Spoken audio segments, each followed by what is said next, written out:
Assalamualaikum warahmatullahi wabarakatuh. Perkenalkan, kami dari kelompok 6 akan menjelaskan materi akuntansi keuangan desa dengan judul pembahasan materi adalah contoh penyusunan laporan pertanggungjawaban realisasi pelaksanaan APBD desa. Saya Sylvia Imasari selaku pembuka presentasi pada hari ini. Juga ada anggota lainnya yaitu Adinda Indriani, Sari Rahmadani, Cindy Aulia, Mita Lestari, Tri Kesna, Erwanto, dan Ahmad Dafa.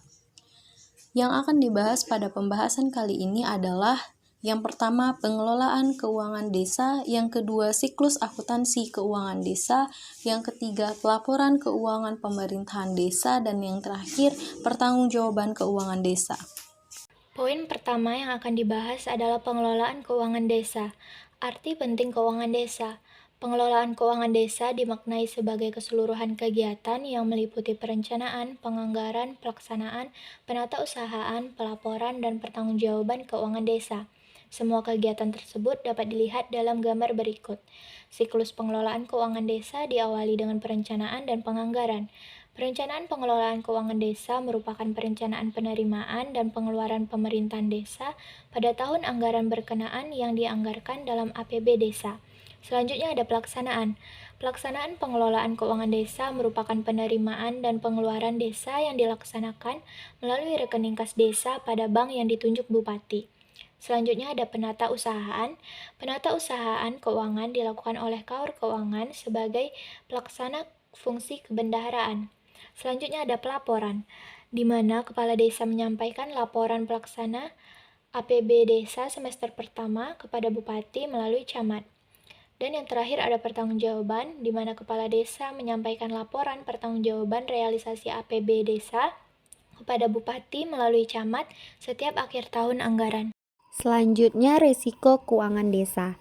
Dalam implementasi pengelolaan keuangan desa, terdapat area risiko yang harus menjadi perhatian semua pihak.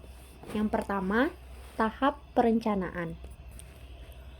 Dalam tahap perencanaan yang menjadi area risiko adalah konsistensi RPJM desa, RKP desa, dan APBD desa, tingkat partisipasi masyarakat desa, kualitas RKP desa yang dibuat karena keterbatasan waktu dan SDM. Yang kedua, tahap pelaksanaan yang menjadi area risiko adalah prinsip swakelola pengadaan barang atau jasa, kewajiban perpajakan.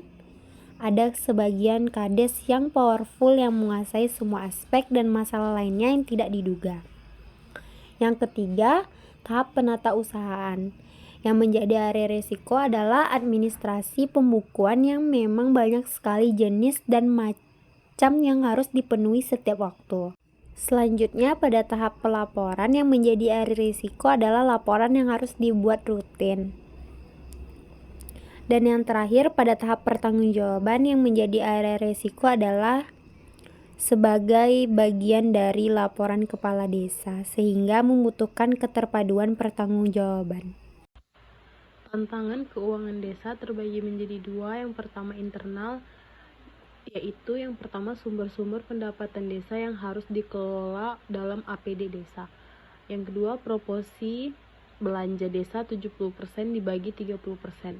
Yang ketiga, kapasitas SDM pengelolaan keuangan desa masih terbatas. Yang keempat, tingkat kesulitan geografis tiap desa bervariasi, mulai ringan, sedang, dan berat. Yang kelima, ketidaktepatan atau sasaran target output kebutuhan besar anggaran dalam pelaksanaan perencanaan pembangunan dan anggaran. Yang keenam, ada keterbatasan sarana dan prasarana kantor desa. Lalu yang menjadi tantangan eksternalnya ialah integritas dan mentalitas supradesa. Lalu kapasitas pemerintah supradesa yang melaksanakan tugas Binwas terbatas. Lalu adanya pembinaan dan pengawasan yang dilakukan oleh pemerintah, gubernur, dan bupati atau wali kota masih belum berjalan dengan optimal. Lalu adanya ketidaktersediaannya perbub atau perwali terkait kewenangan desa, pengelolaan keuangan desa, pengadaan barang atau jasa di desa, pengalokasian dana desa, pengalokasian ADD, dan BHPRD. Pendampingan masih belum optimal. Pelaporan dan pertanggungjawaban desa. Pelaporan keuangan pemerintah desa bersifat periodik, semesteran, atau tahapan dan tahunan yang disampaikan ke bupati atau wali kota. Laporan harus tersusun dari yang pertama, laporan realisasi pelaksanaan APB desa semester pertama atau akhir Juli menggambarkan realisasi pendapatan, belanja, dan pembiayaan untuk seluruh sumber dana yang dikelola pemerintah desa selama semester 1 yang dibandingkan dengan target atau anggarannya. Semester akhir tahun atau akhir Januari menggambarkan akumulasi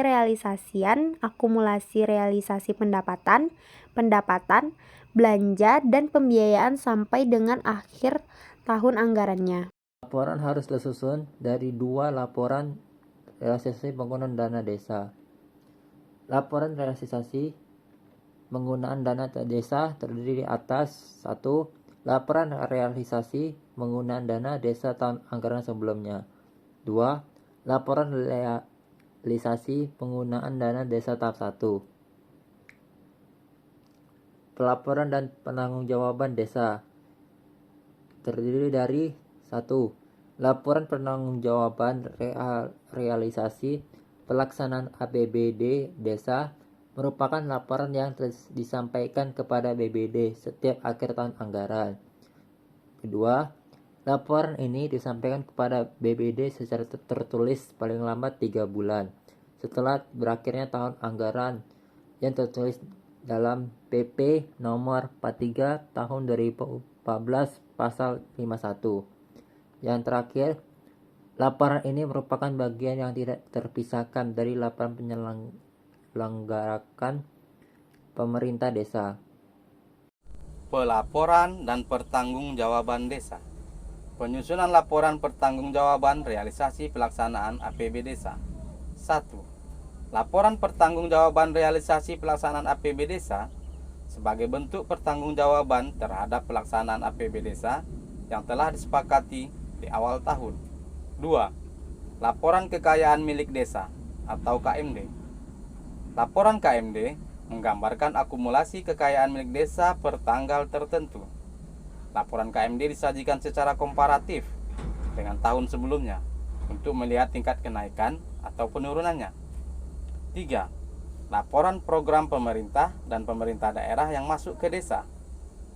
Laporan program pemerintah dan pemerintah daerah yang masuk ke desa meliputi informasi atas program sektoral dan program daerah yang diintegrasikan ke dalam pembangunan desa, baik yang dikoordinasikan dan atau didelegasikan pelaksanaannya kepada desa per tanggal tertentu. Kesimpulan dari kelompok kami. Pentingnya transparansi dan akuntabilitas proses penyusunan laporan, pertanggungjawaban, realisasi pelaksanaan APBD desa adalah langkah penting dalam menjamin transparansi dan akuntabilitas penggunaan dana publik di tingkat desa. Peran aktif masyarakat, keterlibatan aktif masyarakat dalam proses penyusunan dan pengawasan laporan pertanggungjawaban sangat penting. Tantangan dan hambatan proses penyusunan laporan pertanggungjawaban tidaklah tanpa tantangan. Beberapa hambatan seperti keterbatasan sumber daya manusia, kurangnya pemahaman tentang standar akuntansi publik, dan rendahnya partisipasi masyarakat mungkin menghambat proses tersebut. Oleh karena itu, diperlukan upaya untuk mengatasi tantangan ini agar penyusunan laporan dapat dilakukan dengan efisien dan efektif. Sekian dari kelompok kami. Mohon maaf apabila ada kesalahan, baik secara sengaja maupun tidak sengaja. Terima kasih untuk teman-teman yang telah menonton video kami dari awal hingga selesai. Semoga video kami bermanfaat. Terima kasih.